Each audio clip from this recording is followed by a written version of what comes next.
আল্লাহ আমার রব, এই রবি আমার সব। দামে দামে তন মনে তারি অনুভব। তোমার দুনিয়াতে আমি যেদিকে তাকাই, অথই নিয়ামতে ডুবে আছি সবাই। পাক পাখালির গানে শুনি তসবিহ কলরব, তসবিহ কলরব। আল্লাহ আমার রব, এই রবি আসসালামু আমার আলাইকুম। সব। প্রিয় দর্শক, আপনারা যারা দেশে আছেন প্রবাসে, সবাইকে জানাই অনেক অনেক প্রীতি ও শুভেচ্ছা। শুরু হলো আন্টিবি আয়োজিত এবং লাভেলু নিবেদিত অনুষ্ঠান আপনার জিজ্ঞাসা। আপনাদের সাথে আছি আমি জয়নুল আবেদিন আজাদ, আর আপনাদের মনে জাগা প্রশ্নের জিজ্ঞাসার জবাব দিচ্ছেন বিশিষ্ট আলেম ডক্টর মোহাম্মদ সাইফুল্লাহ। আসসালামু আলাইকুম ওরহমতুল্লাহি ওবারাকাতুহ। প্রিয় দর্শক, চলুন তাহলে জিজ্ঞাসার জগতে। শুরুতে একটি চিঠি পাঠিয়েছেন আবদুল্লাহ বাগেরহাট থেকে। লিখেছেন, আমার প্রশ্ন, হযরত আয়েশা, হযরত ফাতেমা রাদিয়াল্লাহু তাআলা আনহা বা অন্য কোনো নারী রাসূল সাল্লাল্লাহু আলাইহি ওয়াসাল্লামের পরিবারের নারীদের নিয়ে, অর্থাৎ নারীদের ইমামতিতে সালাত আদায় করেছেন কিনা? ধন্যবাদ, গুরুত্বপূর্ণ প্রশ্ন করেছেন। প্রথম কথা হচ্ছে, রাসূল সাল্লাল্লাহু আলাইহি ওয়াসাল্লামের সময় রাসূল সাল্লাল্লাহু আলাইহি ওয়াসাল্লামের স্ত্রীগণ সলাতের জামাতে অংশগ্রহণ করতেন মসজিদে নববীতেই, যেহেতু আল্লাহ নবী সাল্লাল্লাহু আলাইহি ওয়াসাল্লামের ঘর এবং মসজিদ একেবারে লাগোয়া, একেবারেই কাছাকাছি, একেবারেই কাছে ছিল। ফলে নবী সাল্লাল্লাহু আলাইহি ওয়াসাল্লামের জীবদ্দশায় নবী সাল্লাল্লাহু আলাইহি ওয়াসাল্লামের স্ত্রীগণ জামাতে অংশগ্রহণ করতেন এবং মসজিদে নববীতে তারা অংশগ্রহণ করতেন। নবী সাল্লাল্লাহু আলাইহি ওয়াসাল্লামের জীবদ্দশায় থেকে আজকের দিন পর্যন্ত আল্লাহ নবী সাল্লাল্লাহু আলাইহি ওয়াসাল্লাম মসজিদের মধ্যে নারীগণ সলাতে জামাতে অংশগ্রহণ করে থাকেন এবং জামাতে তারা তাদের অংশগ্রহণ রয়েছে, জামাতে সলাত আদায় করে থাকেন। ফাতেমা রাদিয়াল্লাহু তাআলা আনহা সম্পর্কে বলেছেন, ফাতেমা রাদিয়াল্লাহু তাআলা আনহা তিনিও মূলত মসজিদের কাছেই ছিলেন, তার অবস্থান মসজিদের কাছেই ছিল। বাকি রাসূল সাল্লাল্লাহু আলাইহি ওয়াসাল্লামের পরিবারের সদস্যদেরকে নিয়ে জামাতের বিষয়টি সুস্পষ্ট কোনো হাদিসের মধ্যে আসেনি, কিন্তু আল্লাহ নবী সাল্লাল্লাহু আলাইহি ওয়াসাল্লাম উম্মে আনাস, উম্মে সুলাইম রাদিয়াল্লাহু তাআলা আনহাকে রাসূলুল্লাহ সাল্লাল্লাহু আলাইহি ওয়াসাল্লাম অনুমতি দিয়েছেন তার ঘরে যে সমস্ত নারীরা এবং শিশুরা আছে তাদেরকে নিয়ে জামাত করার জন্য অনুমতি দিয়েছেন, এবং তিনি শিশু এবং নারীদেরকে নিয়ে জামাত করতেন, এই মর্মে সহিহ বর্ণনা সাব্যস্ত হয়েছে। যেমনিভাবে আমরা দেখতে পাই উম্মে ওয়ারাকা রাদিয়াল্লাহু তাআলা আনহা তিনিও জামাত করতেন নারীদেরকে নিয়ে, হাদিসের রওয়ায়াত দ্বারা সাব্যস্ত হয়েছে। সুতরাং এখান থেকে মূলত অধিকাংশ আহলে তাহকিক মুহাক্কিক ওলামায়ে কেরামের বক্তব্য হচ্ছে, যদি কোথাও নারীরা অধিক সংখ্যক একত্রিত হয় এবং জামাতে মসজিদে তারা অংশগ্রহণ করতে সুযোগ না থাকে, তাহলে তারা বাসায় অথবা ঘরে অথবা মুসাল্লায় তারা জামাতে সালাত আদায় করবে, এবং জামাতে সালাত আদায় করা তাদের জন্য বৈধ এবং এটি উত্তম।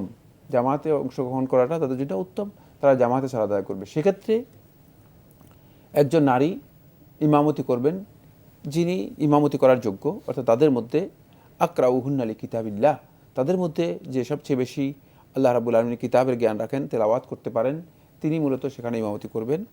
এবং ইমাম ইবনে কুদামা মাকদিসি রাহমাতুল্লাহি আলাইহি সহ ইবনুল মুনজির থেকে তিনি বর্ণনা করেন আওসাদের মধ্যে, যে তাদের ইমামতি হবে, সেখানে ইমাম যিনি থাকবেন তিনি ইমাম সফের মাঝে দাঁড়াবেন, সামনে দাঁড়াবেন না, সামনে দাঁড়াবেন না, কাতারের মাঝখানে দাঁড়াবেন,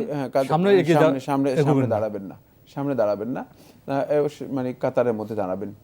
এটি আওসাতের মধ্যে ইবনুল মুনজির থেকে ইবনে কুদামা মাকদিসি রাহমাতুল্লাহি আলাইহি বর্ণনা করেছেন এবং অন্যান্য রওয়ায়াত দ্বারা সাব্যস্ত হয়েছে। প্রিয় দর্শক, আমাদের হাতে এবার একটি ইমেইল পাঠিয়েছেন মাহবুব আলম সেলিম। আপনি অনেক আবেগঘন ভাষায় আমাদের অনুষ্ঠানের প্রতি এবং আমাদের প্রতি ভালোবাসা প্রকাশ করেছেন। আমরাও আপনার কল্যাণ চাই, আপনার প্রতি ভালোবাসার আমরাও প্রকাশ করছি। প্রশ্ন করেছেন, আমার নাম আমি নিজেই রেখেছি। আমি যখন এসএসসি রেজিস্ট্রেশন করি তখন থেকে আমার নাম আমি নিজেই রাখি। এতে কোনো সমস্যা আছে কি? বাবা মা শুধু একটি ডাক নাম রেখেছিলেন, পরে আমি আমার নাম চয়েস করে রাখি। এটা কি আমার জায়েজ হয়েছে? কারণ বাবা মা তো এই নাম রাখেননি, তবে এই নামই সবার কাছে পরিচিতি হয়েছে। বাবা মাও এখন জানেন এটাই আমার নাম। মাহবুব আলম সেলিম। মাহবুব আলম সেলিম মানে আপনি আপনার নাম নিজে রেখেছেন, এতে নাজায়েজ কিছুই নয়, জায়েজ রয়েছে। তবে মানে আপনার পিতামাতার হক ছিল মানে আপনার নাম রাখা, তারা রাখেননি কেন সেটা আপনি উল্লেখ করেননি, তারা এই হকটুকু আদায় করেননি, এটি তাদের উচিত হয়নি। আল্লাহ আমার রব, এই রবি আমার। মাহবুব আলম সেলিম, আপনার চিঠি পড়ছিলাম, আপনি আরও লিখেছেন আকিকা সম্পর্কে। ছেলে সন্তান হলে দুটি ছাগল আর মেয়ে হলে একটা ছাগল আল্লাহর নামে কোরবানি দিতে হয়। আমার প্রশ্ন হলো, মেয়ের জন্য তো একটা ছাগল, তবে যদি একটা বেশি হয় তবে কি কোনো সমস্যা আছে? দুইটা কিংবা তিনটা? না, কোনো সমস্যা নেই। আল্লাহর জন্য সন্তুষ্টির জন্য আপনি যদি 10টাও জবে করেন এটি জায়েজ। না জায়েজ ন্যূনতম নয়। সংখ্যা নির্ধারিত হ্যাঁ, আছে। এখানে শুধুমাত্র ন্যূনতম সংখ্যা নির্ধারণ করে দেওয়া আছে, সেটা হচ্ছে একটি। মানে এর চেয়ে বেশি আপনি যদি করেন আপনার জন্য জায়েজ এবং এর সওয়াব পাবেন আপনি, এটা ফজিলতের বিষয়। যদি কেউ বেশি করেন তিনি করতে পারবেন, কিন্তু ন্যূনতম হচ্ছে একটি জবে করবেন। তো এই আগেকার সময় কি আমরা আল্লাহ নামে কোরবানি বলবো না আল্লাহ নামে জবাই বলবো, কোনটা? আল্লাহ নামে জবে করবে, কোরবানি নয়। এটি কোরবানি এবং আকিকার মধ্যে পার্থক্য রয়েছে। এটা আল্লাহ নামে জবে হবে, আল্লাহ জবেটা আল্লাহ নামে হবে। জি। আরও লিখেছেন, আমার মেয়ের আকিকা করেছে জন্মের 3য় দিনে, এটা কি ইসলামিক দৃষ্টিতে আকিকা হয়েছে? আবার ডক্টর মোহাম্মদ সাইফুল্লাহ স্যার বলেছেন জন্মের 7ম দিনে করা ভালো, তবে কি 7ম দিনের আগে আকিকা করলে সহি হবে না? বুঝিয়ে বলবেন। ধন্যবাদ আপনাকে। আপনি একটি প্রশ্ন করেছেন, সেটা হচ্ছে আপনার মেয়ের আকিকা করেছেন জন্মের 2য় দিনে, 3য় দিনে, 3য় দিনে, কিন্তু আপনি করার কথা ছিল 7ম দিনে। মানে নবী সাল্লাল্লাহু আলাইহি ওয়াসাল্লামের সুন্নাহ অনুযায়ী হয়নি, কিন্তু আপনার আকিকা হয়ে গিয়েছে। যেহেতু আকিকার জন্য আপনি জবাই করেছেন, আপনার আকিকা হয়ে গিয়েছে। বাকি সুন্নাহ এর অনুসরণ করাটাই হচ্ছে মূলত ইবাদত। ইবাদতের একটা মৌলিক দিক আছে, সেটা হচ্ছে তা আনুগত্য। মানে আপনার ইবাদতটা মূল বিষয় আনুগত্য। মৌলিক আনুগত্যের বাহিরে চলে গিয়েছে। নবী সাল্লাল্লাহু আলাইহি ওয়াসাল্লাম বলেছেন হাদিসের মধ্যে, ইউআকু আনহু ইয়াউমা সাবিহি, যে তার পক্ষ থেকে আকিকা করা হবে 7ম দিবসে। তো আমরা নবী সাল্লাল্লাহু আলাইহি ওয়াসাল্লামের নির্দেশনাকে অনুসরণ করে 7ম দিবসে আকিকা করাটাই হচ্ছে সুন্নাহ। তাই 7ম দিবসটা রাসূলুল্লাহ সাল্লাল্লাহু আলাইহি ওয়াসাল্লাম নির্দিষ্ট করে দিয়েছেন। এর হিকমতও রয়েছে, মানে এটি ওহীর মাধ্যমে নির্ধারিত বিষয়। এটা তো নবী সাল্লাল্লাহু আলাইহি ওয়াসাল্লাম নিজের প্রবৃত্তি থেকে বলেন, অনেক কল্যাণ আছে, নিজে এর মধ্যে কল্যাণ রয়েছে। সে মানে এই কাজটুকু সুন্নাহ অনুযায়ী যথাযথ হয়নি। বাকি আপনার আকিকা হয়ে গিয়েছে, যেহেতু আপনি আকিকা করেছেন, জবে করেছেন, আপনার জবে আকিকা হিসেবে হয়ে গিয়েছে। ভাই মাহবুবুল আলম সেলিম, আপনি তো বোধহয় এখন ইউএই দুবাইতে থাকছেন, এই জন্য আপনি অনেকগুলি প্রশ্ন একই ইমেলে পাঠিয়েছেন। লিখেছেন, কোরআন পড়তে পারে না এমন লোক কি নামাজের ইমামতি করতে পারবে, এবং ইমামতি করলে কি গুনাহগার হবে? কোরআন পড়তে পারে না, সে ইমামতি করবে কিসের? মুখস্থ করেছে, কোনো সূরা মুখস্থ করেছে না, যদি তিনি কোরআনে কারীম পাঠ করার মানে যতটুকু সালাত শুদ্ধ হয় ততটুকু যদি তেলাওয়াত করতে পারেন, তাহলে তার জন্য ইমামতি করা জায়েজ। মানে কোরআন রিডিং করতে পারে, কোরআন রিডিং পড়তে পারা শর্ত নয়। হয়তো কোরআনে কারীমের 10টা সূরা মুখস্থ আছে এবং সেগুলো শুদ্ধ মুখস্থ আছে, তাহলে তিনি কোরআন কারীমের ইমামতি করা তার জন্য জায়েজ রয়েছে। কিন্তু এই ক্ষেত্রে উত্তম হচ্ছে যেটা, সেটা হলো যিনি কোরআন তেলাওয়াত করতে জানেন, কোরআনের তাজবিদ জানেন, কোরআনের উপর প্রাজ্ঞতা মানে তার জ্ঞান রয়েছে, তিনি মূলত কী করবেন? ইমামতি করবেন। বাকি হয়তো হতে পারে যে সবাই একই পর্যায়ের, একটা বিশেষ জায়গায় বিশেষ পরিস্থিতিতে সবাই একই পর্যায়ের, সেক্ষেত্রে যিনি কোরআন নিজে রিডিং পড়তে পারেন না কিন্তু কোরআনের তেলাওয়াত করতে পারেন, মুখস্থ আছে কিছু, সেগুলো থেকে তিনি যদি ইমামতি করেন তার ইমামতি জায়েজ রয়েছে। কিন্তু একেবারেই কোরআনে কারীমের সূরা জানেন না, তিনি ইমামতি করবেন না। নামাজে তো সূরা পড়তে হবে। অনেক অন্ধ আছেন, হ্যাঁ ঠিক পড়তে পারেন, শুনে শুনে অনেক ভালো মুখস্থ করতে পারেন। জি। তাহলে এখানে বিষয়টা হলো যে নামাজে তো পবিত্র কোরআনের সূরা লাগবে। সেটা উত্তম হলো যিনি যার চোখ আছে তিনি দেখে দেখে কোরআন পড়া শিখবেন, মুখস্থ করবেন। আর কারো যদি সেই সুযোগ না হয়ে থাকে, কোরআন যদি মুখস্থ করতে পারেন জি। তাহলে তিনি ইমামতি হ্যাঁ, করতে তিনি পারবেন। ইমামতি করতে পারবেন। জি। লিখেছেন, মা যদি নানার বাড়ির সম্পদ পান আর যদি ওই সম্পদ ছেলে মেয়েকে ভাগ করে না দেন, তবে এই সম্পদের মালিক কে হবেন ইসলামের দৃষ্টিতে?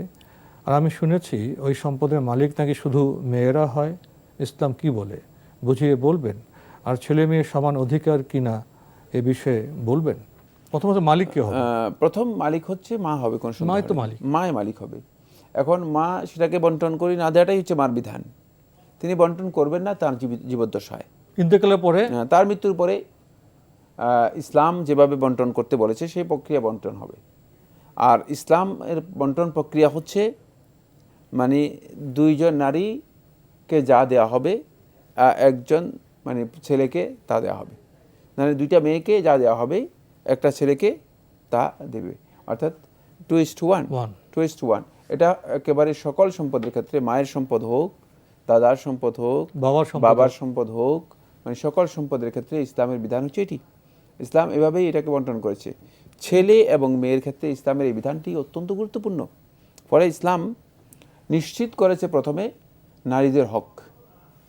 কোরআনে কারীমের আপনি যদি সূরা আন-নিসার এই আয়াতটা দেখেন তাহলে আপনি দেখবেন যে আল্লাহ তাআলা বলেছেন লিযযাকারি মিসলু হাদ্দিল উনসায়াইনি, যে ছেলে সন্তানের জন্য এরে কি দিবে এটা আল্লাহ তাআলা বলতেছেন না, প্রথম মেয়ের না, প্রথম মেয়েকে দিবে। মিসলু অনুরূপ, হাদ্দিল উনসায়াইনি দুই নারীর অনুরূপ, অর্থাৎ দুই নারীকে আগে দিয়ে কনফার্ম করতে হবে, তারপরে এই দুই নারীর অনুরূপ পাবে কে? ছেলে। ইসলাম ছেলেকে দিয়েছে পরে। ছেলের মানে হকটুকু নারীর উপর, মানে কারণ হলো দেখা গিয়েছে যে বন্টনের ক্ষেত্রে ছেলেরাই অগ্রিম সব নিয়ে যায়, মেয়েদের দিতে চায় না এবং মেয়েদেরকে দিতে চায় না। আর এটাই বাস্তবতা। বাস্তবতা আপনি দেখতে পাবেন মেয়েদেরকে যত ঠকানো যায়, যত না দিয়ে পারা যায়, মানসিকতা এবং ব্যবস্থাপনা এভাবে গড়ে ফলে উঠেছে। ইসলামের বক্তব্য হচ্ছে না, আগে এই দুইজনকে দাও, আগে মেয়েদের দিয়ে দাও, তারপর তোমরা বিবাদ করো, তারপরে তোমার অংশটুকু তুমি নিতে পারবে। এটা খুবই লজিক এবং খুবই গুরুত্বপূর্ণ একটি পয়েন্ট। ইসলাম এদিকে মূলত গুরুত্ব দিয়েছে বেশি। এখানে ভুল বিভ্রান্তি তৈরি করেছে একদল লোক, যারা নিজেদেরকে বলে যে নারীবাদী অথবা প্রগতিবাদী অথবা নারী স্বাধীনতা, নারীর অধিকারের বক্তব্য দিচ্ছে, স্লোগান দিচ্ছে। তারা মূলত নারীদেরকে সবচেয়ে বেশি মানে ক্ষতিগ্রস্ত করার জন্য তারা এখানে এসে একটা বিভ্রাট তৈরি করেছে যে ছেলে 2 গুণ পাবে আর মেয়ে 1 গুণ পাবে, তাহলে তো মানে ছেলে অনেক বেশি পেয়ে গেল না, এখানে মেয়েকে বঞ্চিত হলো মেয়েকে মনে হয় যেন কম দেওয়া হয়েছে না। কারণ মেয়েকে তো আর কোথাও দুনিয়ার কোনো দিয়ানতের মধ্যে, দুনিয়ার কোনো ধর্ম ব্যবস্থার মধ্যে কিছুই দেওয়া হয়নি। আপনি পৃথিবীর ইতিহাস দেখেন, ধর্ম ব্যবস্থার ইতিহাসগুলো দেখেন, তাহলে স্পষ্ট কিছুই তো দেওয়া হয়নি। এখানে মেয়েকে কনফার্ম করা হয়েছে দেওয়ার বিষয়টি, আর যতটুকু প্রয়োজন ততটুকু দেওয়া হয়েছে, মানে তার প্রয়োজন যতটুকু ততটুকু দেওয়া হয়েছে। কারণ কি? কারণ হলো তার জন্য আরেক জায়গায় মানে অংশ নির্ধারণ করা আছে। হ্যাঁ, তার জন্য মানে স্বামী গিয়ে যাওয়ার সাথে সাথেই তার জন্য একটা অংশ নির্ধারণ করা আছে, সেটা হচ্ছে তার মোহর। ছেলেকে তো কোনোদিন কেউ মোহর দেবে না, দিবে নাকি? ছেলে দিবে মেয়েকে, ছেলে মেয়েকে দিতে হবে। বরং এই ছেলেকে যে 2 ভাগ দেওয়া হয়েছে, এই 2 ভাগ থেকে ছেলে হতে পারে যে তার পুরোটাই শেষ হয়ে যাবে মেয়েকে দিয়ে, বিয়ে করার পরে দেখবে যে তার কাছে শূন্য। কিন্তু এই মেয়ের কাছে এখানে রয়ে গেল, মনে করেন যদি মানে ভাইয়ের মানে অর্ধেক সে পায়, 1 টাকা পেল, মনে করেন 1 টাকা পেল, আর এই 1 টাকা তো তার কাছে রয়ে গেছে, খরচ হয় নাই। খরচ করতে বাধ্য না, না খরচ হবে না, কোনোদিন খরচ হবে না। কি কাজে খরচ করবে? সে খরচ করার সুযোগ নেই, সে ইনভেস্ট করবে প্রয়োজনে। হ্যাঁ, এরপরে স্বামীর ঘরে যাওয়ার পরে আবার 1 টাকা পেল মোহর, তাহলে তার কাছে 2 টাকা রয়ে গেল। আর এদিকে ছেলে বেচারা 2 টাকা পেয়েছে, সে বিয়ে করে ওখানে গিয়ে 2 টাকা দিয়ে মোহর দিয়ে সে শূন্য হয়ে গিয়েছে, তার কাছে আর শূন্য, তার কাছে কিছুই নেই। অথচ তার উপর দায়িত্ব অনেক বেশি। এই ফ্যামিলির, এই পিতামাতার দায়িত্ব, এই ফ্যামিলির অন্যান্যদের দায়িত্ব, মানে সবটাই বর্তাবে কার উপর? ছেলের উপর। মেয়ে কোনো দায়িত্ব পালন করবে না, মেয়ের উপর এই দায়িত্বগুলো কিছুই দেওয়া হয়, দায়িত্ব নেই, অথচ অর্থনৈতিক তার অধিকার আছে, অর্থনৈতিক তার মানে তাকে বন্টন দেওয়া হয়েছে এবং বন্টনে তাকে কনফার্ম করা হয়েছে, মানে এটাও ফরজ, কিন্তু মোহরটাও ফরজ, তারপরে এই অধিকারটাও তার জন্য নিশ্চিত করা হয়েছে বাধ্যতামূলক। হ্যাঁ, বাধ্যতামূলক। সুতরাং এখান থেকে বোঝা যায় মূলত ইসলাম একেবারেই সুন্দর প্রক্রিয়ায় বিষয়টি বন্টন করেছে। এখানে কোনো ধরনের বিভ্রাট তৈরি করার কোনো সুযোগ নেই। যারা এই বিভ্রান্তিগুলো তৈরি করেছেন তারা সত্যিকার মানে মানে হয়তো নৈতিক দিক থেকে অথবা চিন্তার দিক থেকে বিকৃত চিন্তার কোনো কারণেই মূলত এগুলোর ক্ষেত্রে বিভ্রান্তি তৈরি করার জন্য চেষ্টা করছেন। এখানে বিভ্রান্তি কিছুই নেই। বিষয়টা হলো কি, আমরা যখন ইসলাম প্রশ্নের কথা বলি, আমরা একটি বাক্য একটি শব্দ নিয়ে কথা বলি। আমরা একটা শব্দ পেয়েছি যে 2:1, এখানে এটা আমরা বঞ্চনা খুঁজে পেয়েছি, কিন্তু উত্তরাধিকার বা সম্পত্তির বন্টনের পুরো ব্যবস্থা সম্পর্কে আমরা জানি? যারা সমতার কথা বলছি, ইকুয়ালিটির কথা বলছি, তারা কি ইকুইটি শব্দের সাথে পরিচিত? যদি আমরা ইকুয়ালিটি এবং ইকুইটি শব্দের ব্যাখ্যা করি, তাহলে ইসলাম এখানে ইকুইটি করেছে, অর্থাৎ সমান সমান করেনি, বরং সমান থেকে বেশি দিয়েছে। ইকুইটি, ন্যায্যতা দিয়েছে, নারীর অর্থনৈতিক নিরাপত্তা দিয়েছে। না জানার কারণে এবং কোনো বিশেষ মোটিভের কারণে আমরা অনেক সময় ইসলামের শরিয়ার বিধানগুলো আমরা ভুল ব্যাখ্যা করি। এখান থেকে বোধহয় আমাদের সরে আসা প্রয়োজন। এই আহ্বান জানিয়ে আজকের প্রোগ্রাম এখানে শেষ করছি। আপনাকে অনেক ধন্যবাদ। আপনাকে অশেষ ধন্যবাদ। প্রিয় দর্শক, আমরা এতক্ষণ দেখছিলাম এনটিভি আয়োজিত এবং লাভ হলো নিবেদিত অনুষ্ঠান আপনার জিজ্ঞাসা। আমাদের অনুষ্ঠান আপনারা এনটিভি অনলাইনেও দেখতে পারবেন। ভিজিট করুন www.ntvbd.com। এছাড়া ইউটিউবে এবং আমাদের ভেরিফাইড ফেসবুক পেজেও অনুষ্ঠান দেখতে পারবেন। প্রিয় দর্শক, সবশেষে এসে আমরা নানার বাড়ি থেকে যে সম্পদ মা পেয়েছেন তার বন্টন কিভাবে হবে আমরা জানলাম। প্রসঙ্গত কিছু বিষয় আমরা কথা বললাম। মায়ের যে সম্পদ সেটাও বন্টন হবে সেই ইসলামের বিধান অনুযায়ী 2:1 সেভাবে হবে, এটাও আমরা জেনেছি। আমরা এই বিষয়ে আরও পড়ি, জানি, তাহলে আমাদের বিভ্রান্তি দূর হতে পারে। চিঠি লিখুন, প্রশ্ন পাঠান আমাদের ঠিকানায়। পরিচালক আপনার জিজ্ঞাসা, এনটিভি, বিএসসি ভবন, 7ম তলা, 102 কাজী নজরুল ইসলাম এভিনিউ, কারওয়ান বাজার, ঢাকা 1215। আপনারা ইমেল করতে পারেন। আমাদের ইমেল অ্যাড্রেস আপনার জিজ্ঞাসা @ntvbd.com। প্রিয় দর্শক, মহান আল্লাহ আমাদের সবাইকে নিরাপদে রাখুন, রাখুন শান্তিতে। আসসালামু আলাইকুম। এই রবি আমার সব, দামে দামে তুন মনে তারি অনুভব। আল্লাহ আমার রব, এই রবি আমার সব।